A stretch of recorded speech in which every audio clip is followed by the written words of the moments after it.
let's go to English. Yeah, it's. I need to get into that a little bit. It's very English. Do I need to speak like this, like very proper English? Yeah, no. Just keep it relaxed. Welcome to TJ's Tech Talk. Good afternoon, everybody. Welcome to TJ's Tech Talk. Today we have a very exciting guest here. A businessman, very tech-related, a long history in the yachting industry and in business in general. Very proud and happy to have him here. Danny, welcome. Thank you very much. Happy to be here on your podcast.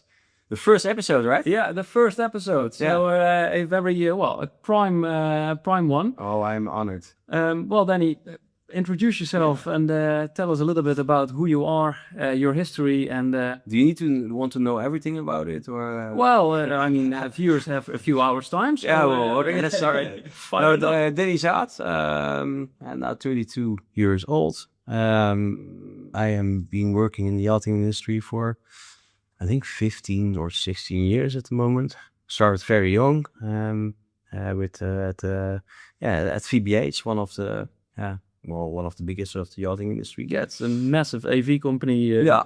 And now I have my own business, Dennie Zaad, and we are the security experts in Milestone. So we are Milestone experts, and we do security, yachting industry, healthcare. We do everything where it gets complex with your security systems and with your Milestone configuration and installation.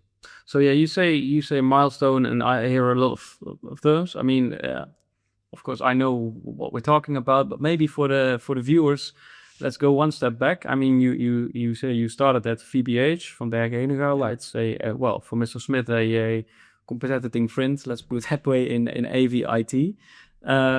But the step from working for a company to start your own company, it's quite a decision. Yeah. How did that happen?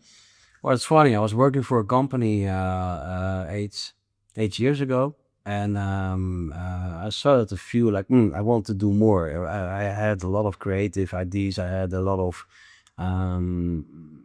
passion for stuff that I wanted to start and to work with. And at one point, I was just like, okay, well, you know what?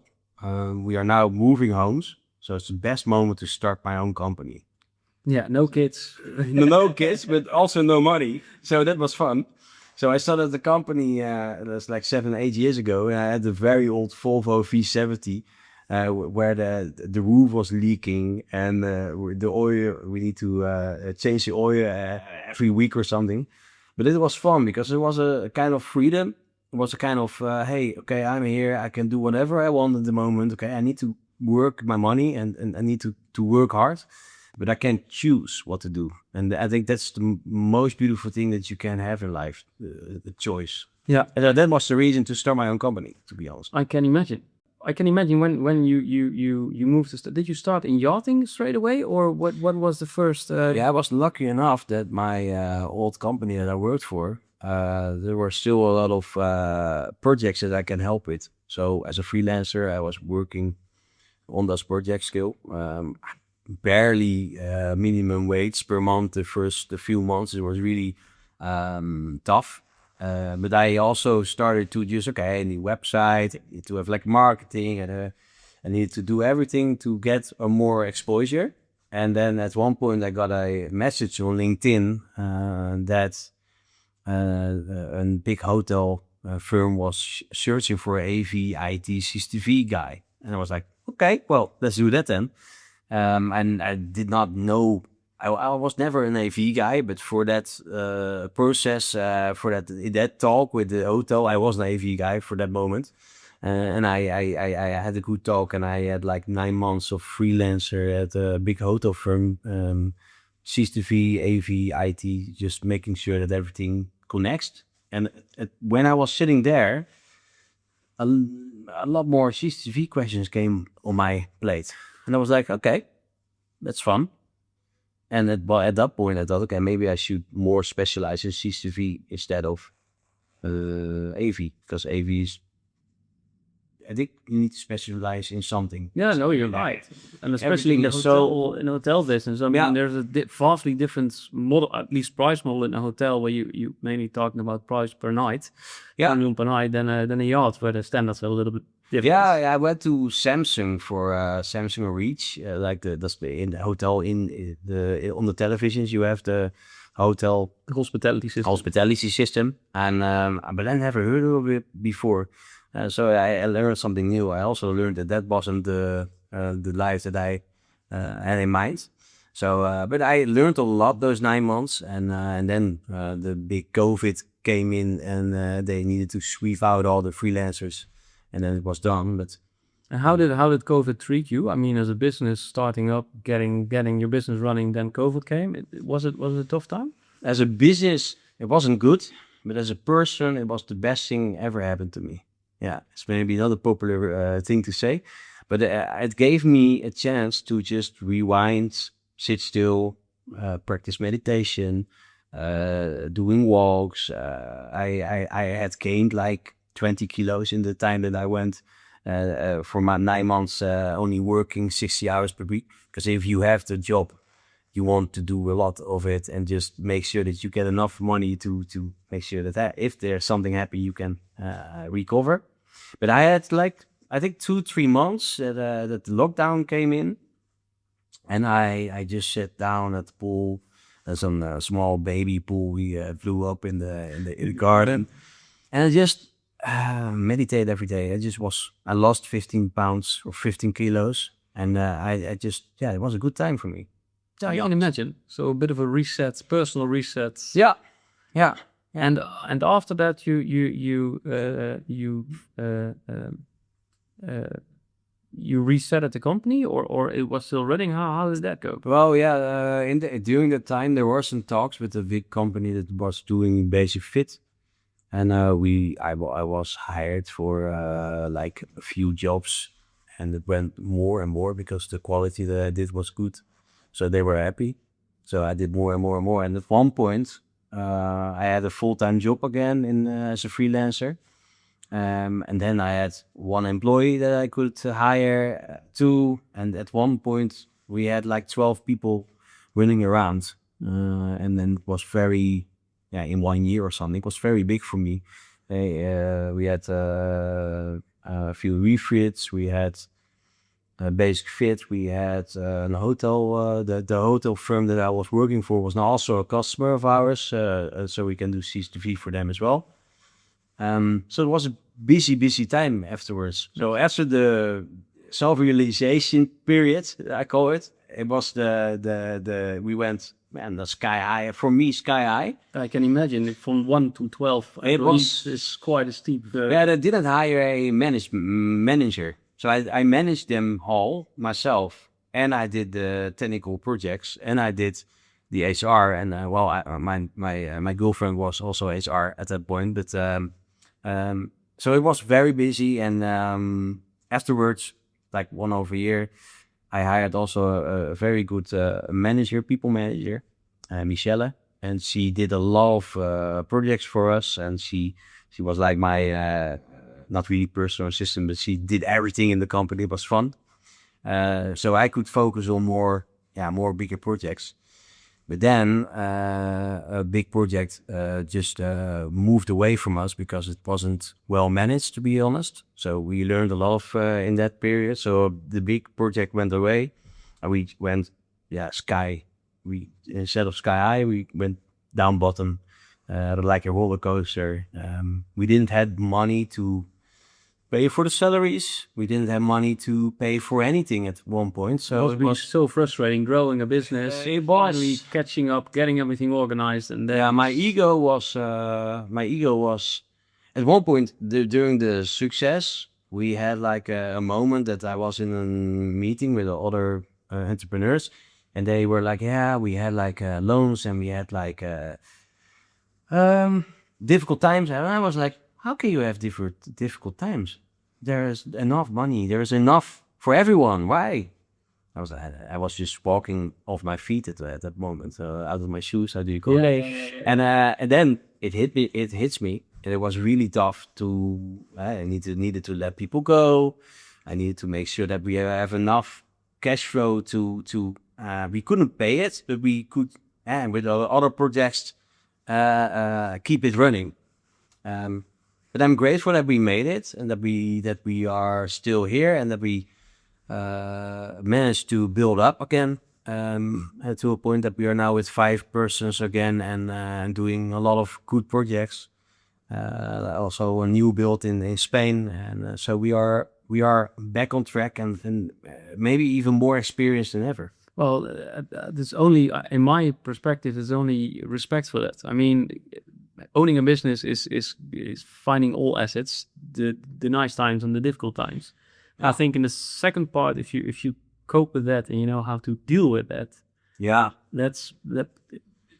that's where you really learn how to run a business. I think it's funny that a lot of I had a conversation and one person told me, "Hey, how did you manage the period?"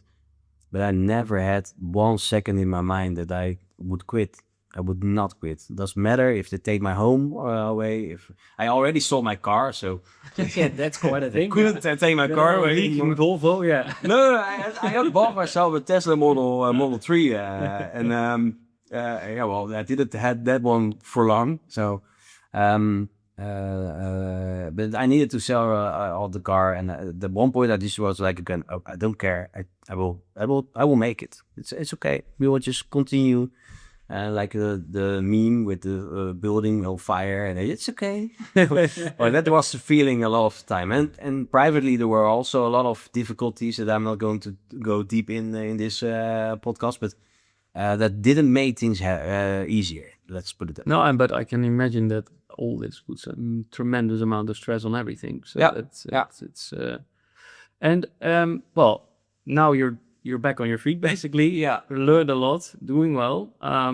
Let's talk a little bit about tech, because you mentioned Milestone, which is a camera system, as far as I'm aware. What makes your company different than other companies on a tech level? I think we are software focused, not hardware focused. But you are as well, but. A lot of companies are like, hey, we have the best cameras, we have the best server. No, we have the best service first, but we also build our own software. So if we have the system A want to connect to our system, we build the software, the solution in between. It's okay. And if you want to have like a different overlay on the Milestone smart client, we build it. So we can. Even if it's Milestone, a big company backing the system, they have like, I don't know, 10, 20, 30 million systems running around in the world, maybe even more. Maybe I'm very low on my what I'm saying. But we have a good system with a good back end. And on top of that, we can provide experiences. We can provide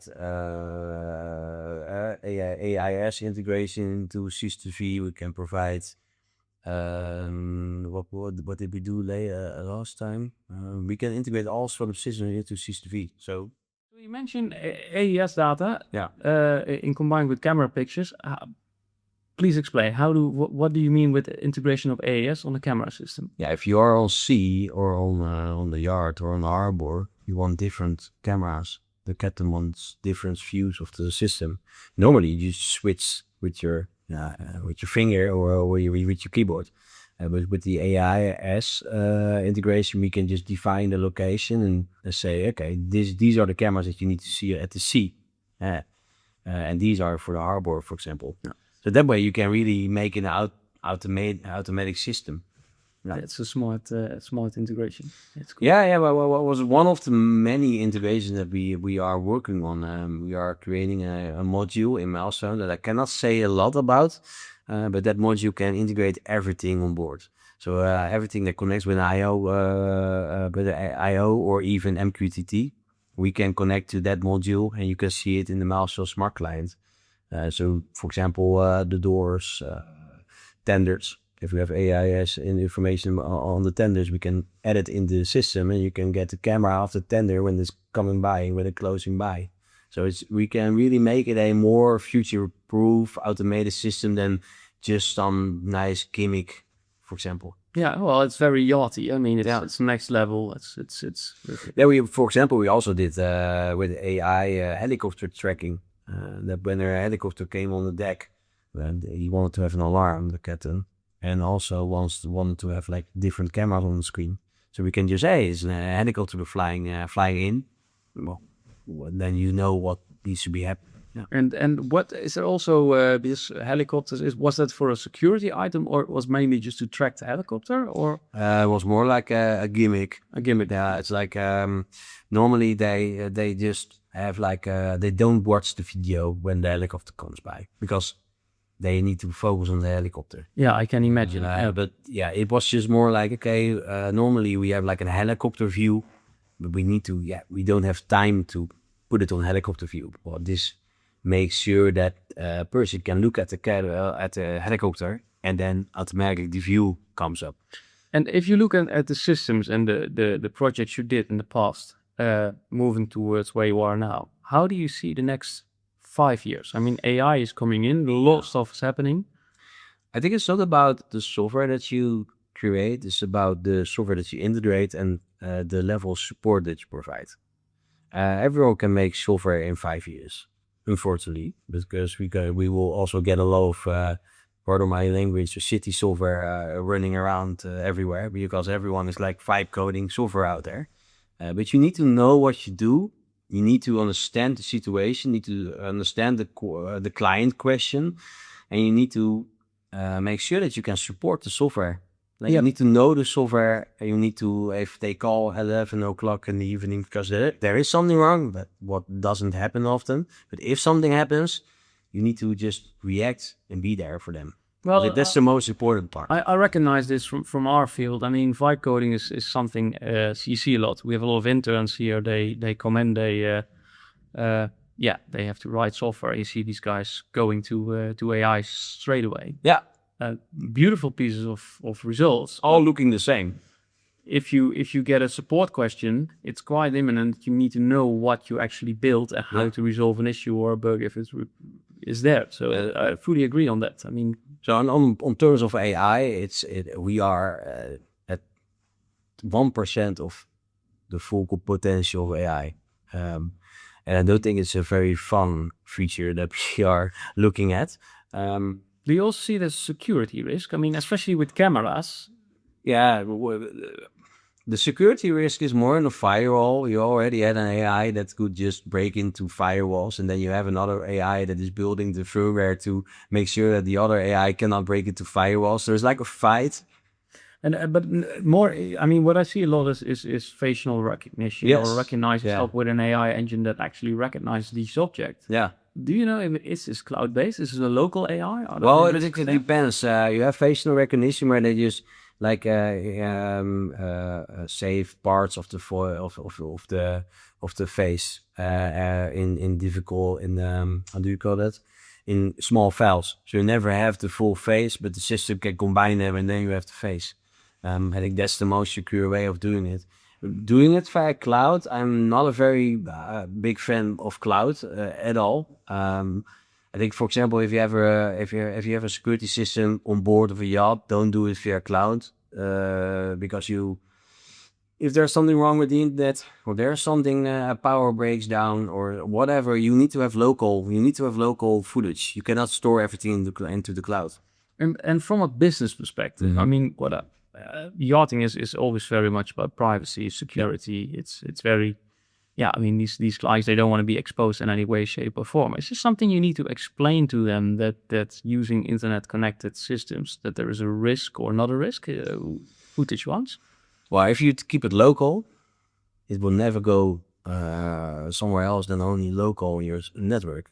And if you make sure that you have a good firewall, you do your patches, you do your security updates, very important because a lot of clients are not taking a service contract. But I tell them you need to, because you need to make sure that you are up to date. The speed of the things are going so fast. If you are not up to date, you are left behind very fast. So I have many clients that say, yeah, Windows updates, nah, it's isolated.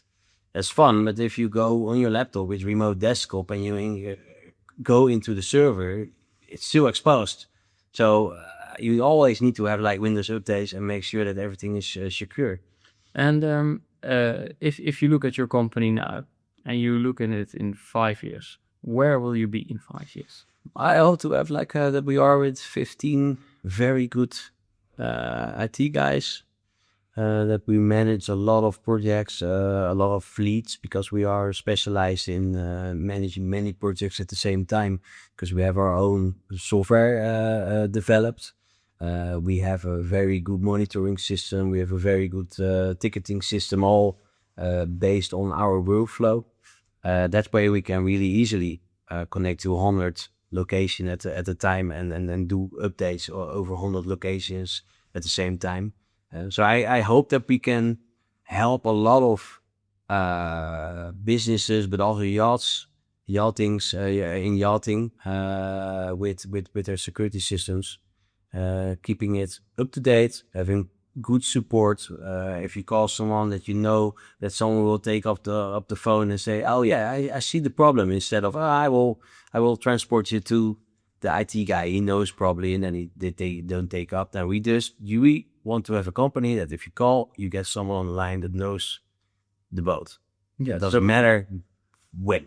Mainly, I mean, technology evolves. If I listen, and I fully agree, because I think that's the people side of everything. Yeah, Support, personal support, and personal level of commitment. That's the key. people connection. Yeah, because security or the technology will grow. We don't know what it will look like in 10 years. Nobody knows, because it goes so fast. I think that the coming year will give more progress than the last 5 years, for example. So we don't know where we will end. But in the end, people and connection and giving the support they need is the most important thing, and it will be also in 10 years. Well, I think it's a perfect ending of our first episode, because it's a beautiful I think it's a beautiful thing to go by, basically, as a motto. Well, So good. thank you so Good to much, Danny, for being here Well, happy to be here on it, and being our first guest. well, maybe later than You're episode always welcome to come 160. There, I bet. Well, if there's something new or something exciting to share, by all means, there is. Maybe we can do a retake when you visit us in Monaco. Let's have a catch up there. Do a Monaco podcast. Yeah, we're gonna do a Monaco. That's fun. Or a little Monaco site in the harbor. So Awesome. Well, looking forward to that. thank you so much, and Thank you. guys, thank you for watching our first TK Stack Talk.